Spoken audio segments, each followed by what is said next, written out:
Profesor y compañeros, todos tengan ustedes muy buenos días. Somos alumnos de la Universidad Nacional de Moquegua, de la Escuela Profesional de Ingeniería de Minas. El tema de hoy que exponeremos es especificaciones técnicas para la producción de mapas topográficos a escala de 1 en 50. Nuestro docente es el ingeniero Osmar Cuentas Toledo. Integrantes del trabajo: Mariana Alarcón Cáceres, Sharinina Pacheco, Evi Merma Velasco y Gloria Paxi Ramos.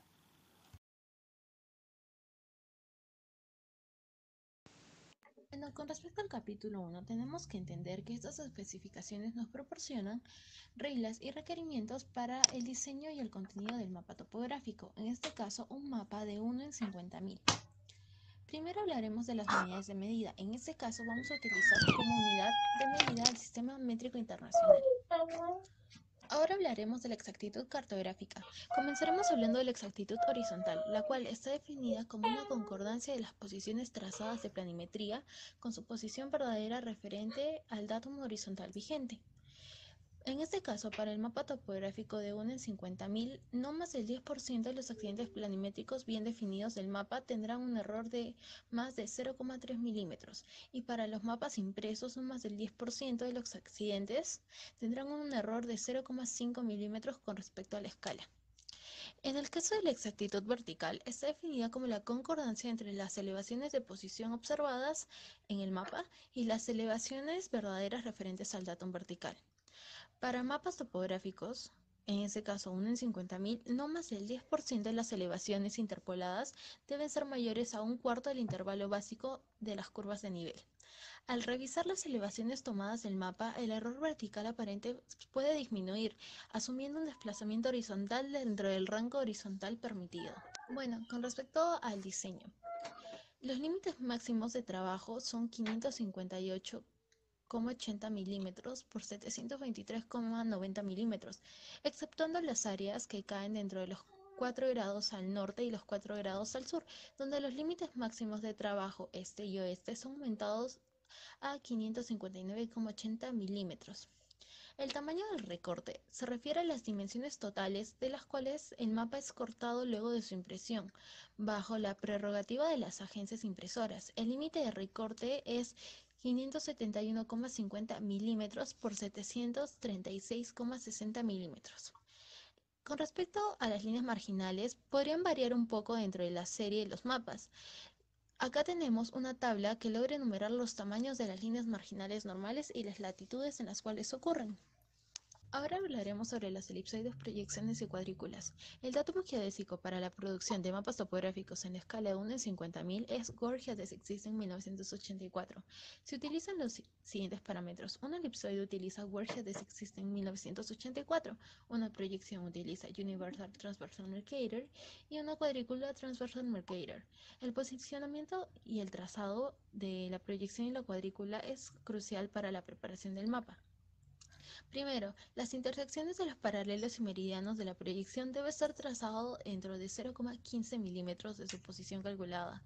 La cuadrícula se construye en una hoja dada de modo de que las distancias entre las líneas cuadriculares adyacentes no varíen dentro del 0,15 milímetros desde el intervalo cuadricular calculado, y la distancia total entre la primera línea cuadricular complementando aquellas hojas adyacentes no deben variar más de 0,15 milímetros de las mediciones calculadas.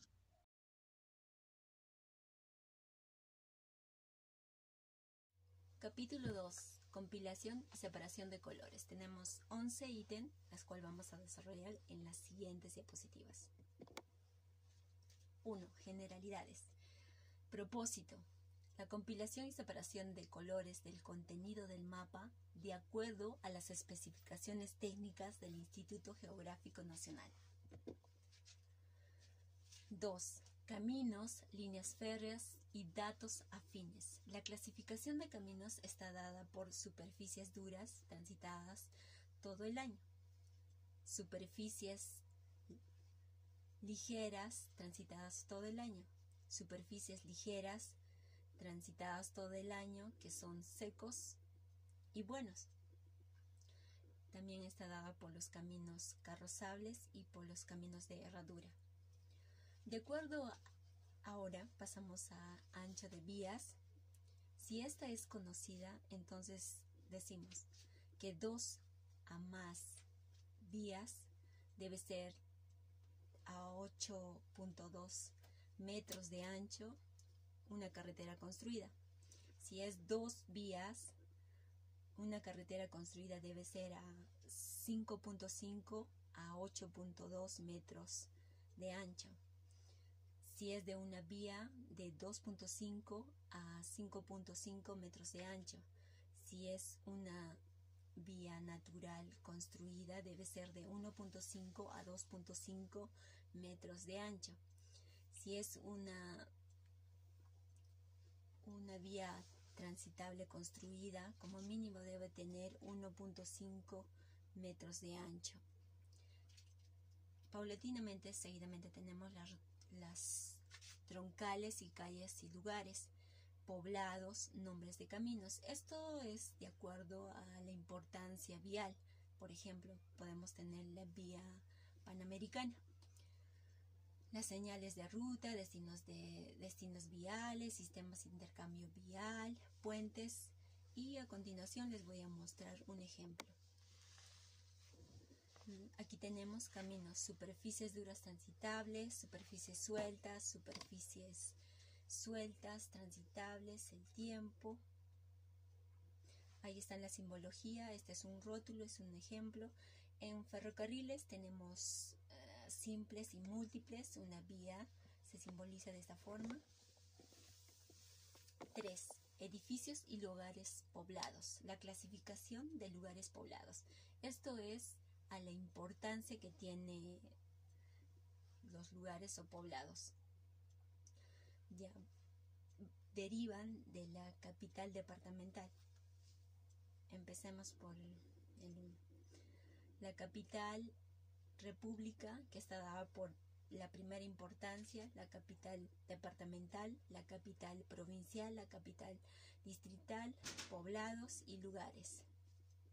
Ahora, las áreas edificadas están dadas según la escala 1 en 50.000 de la Carta Nacional. Está dada que debe medir el área 2.5 milímetros.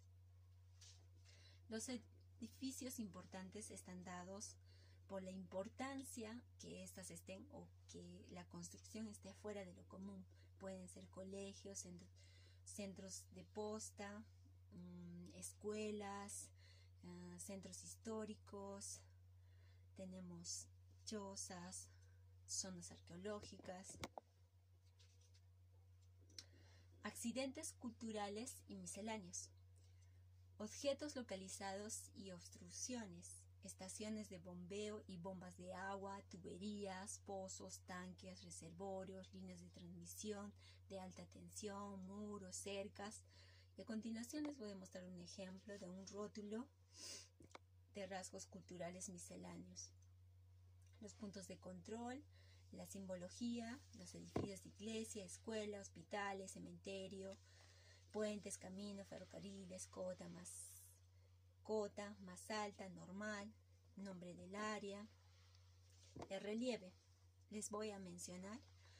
En generalidades tenemos el control horizontal, curvas de nivel secundarios, intermedios, de depresión, líneas de forma, datos de relieve incompleto, principios de compilación, elevaciones. Y aquí tenemos un ejemplo de un rótulo con su simbología, que es el acantilado de presión.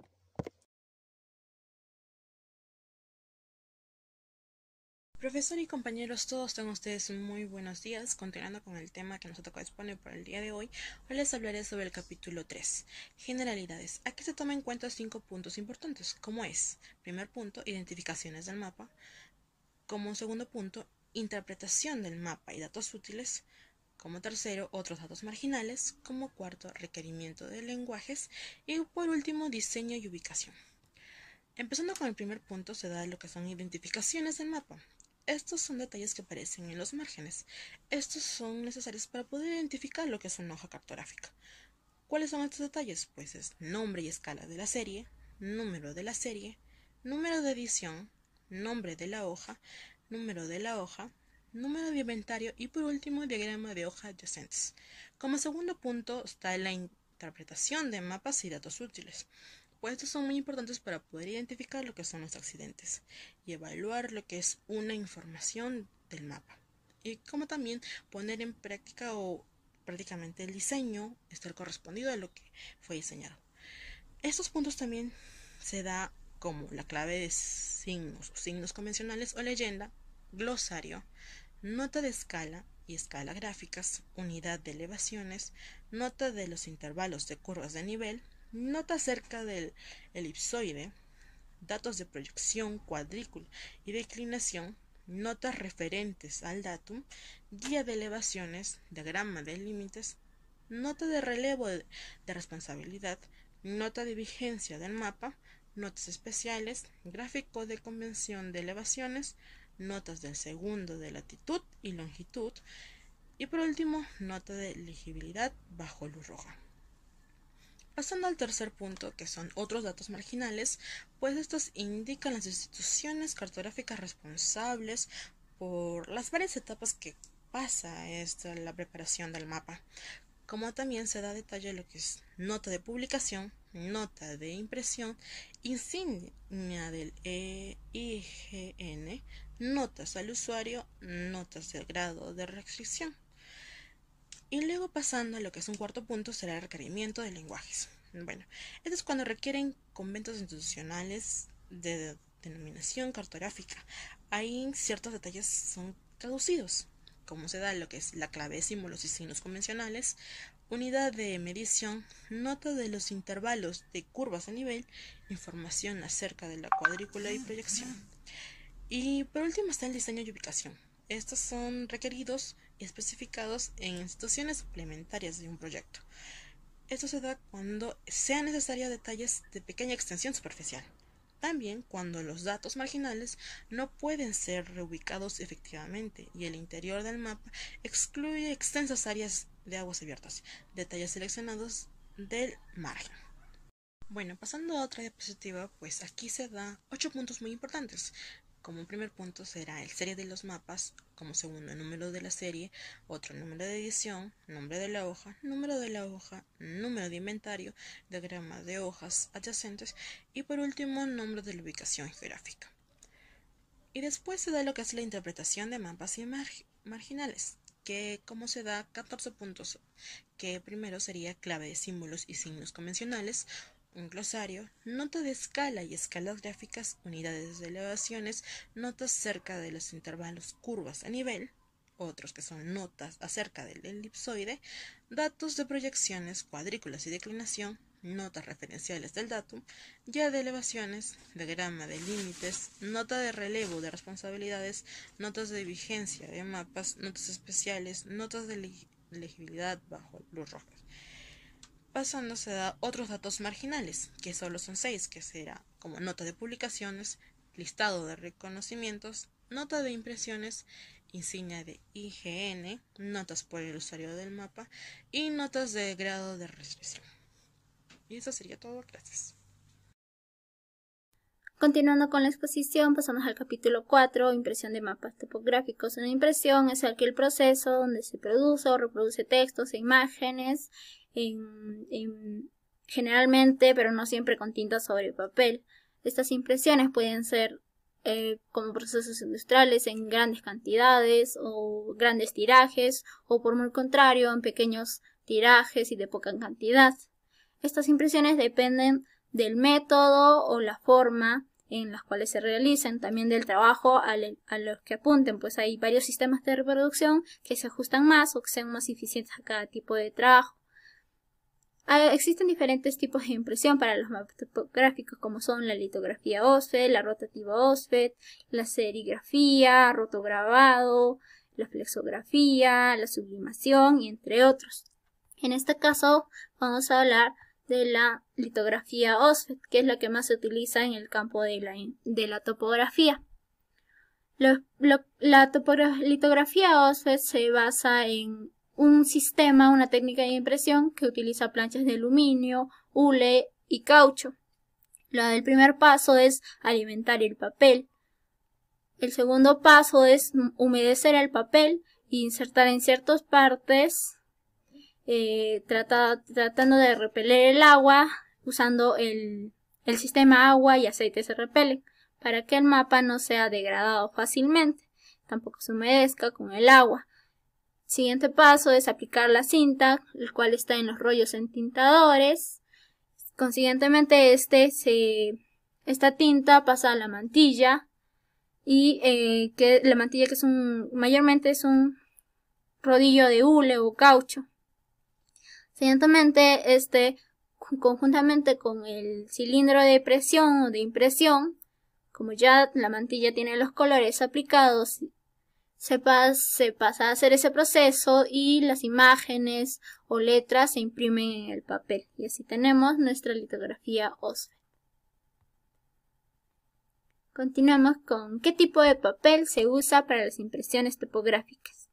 Según la norma del ISO 12647-2, creada en 1996, se establecen 5 tipos de papeles que se pueden utilizar para la impresión de mapas topográficos a escala. El primero es estucado brillante, sin madera, es decir, que esté hecho de pasta química y no con pasta mecánica, y que esté a 115 gramos por metros cuadrados. El segundo tipo es un estucado mate, sin madera, también a 115 gramos por metros cuadrados. El tipo 3 es un estucado brillante en bobina, que son 70 gramos por metros cúbicos. El tipo 4 es un no estucado, blanco con 115 gramos por metros cúbicos. Y el tipo 5 también es no estucado, sin embargo este es ligeramente amarillento y también en 115 gramos por metros cuadrados.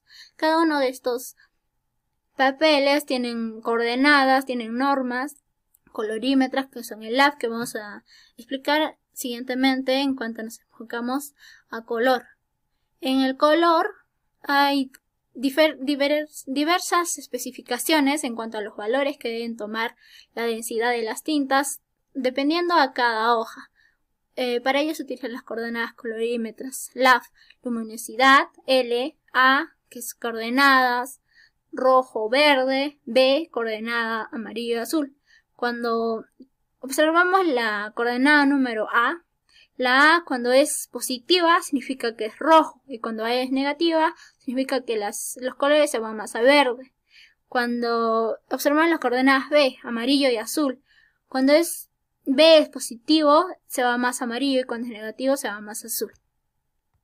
Continuamos con la tolerancia, es decir, la diferencia entre el color de la muestra y el color estándar permitido para ese producto, para la impresión. También se utiliza el LAF, donde tienen que ver qué tolerancia debería ser la aceptable en cuanto a la calidad y las inspecciones que se necesitan hacer. Estos tienen que ser delimitados tanto por el proveedor como por el consumidor, usando controles. La trama. La trama es el conjunto de colores que se imprimen. Pueden ser monocoloros con mayores intensos, con brillos, con luminosidad. La imagen policrímica, que cuenta con más de un color, con millones de colores en diferentes tonalidades, las cuales primero se comienzan con colores primarios y que siguen con colores secundarios.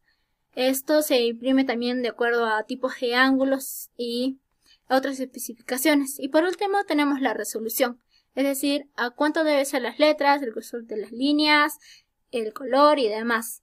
Nos dice que la línea más fina debe ser de 0,2 milímetros. Todo con el objetivo de que los objetos, símbolos, puntos sean legibles, que hagan legibles al mapa. Eso sería todo. Gracias.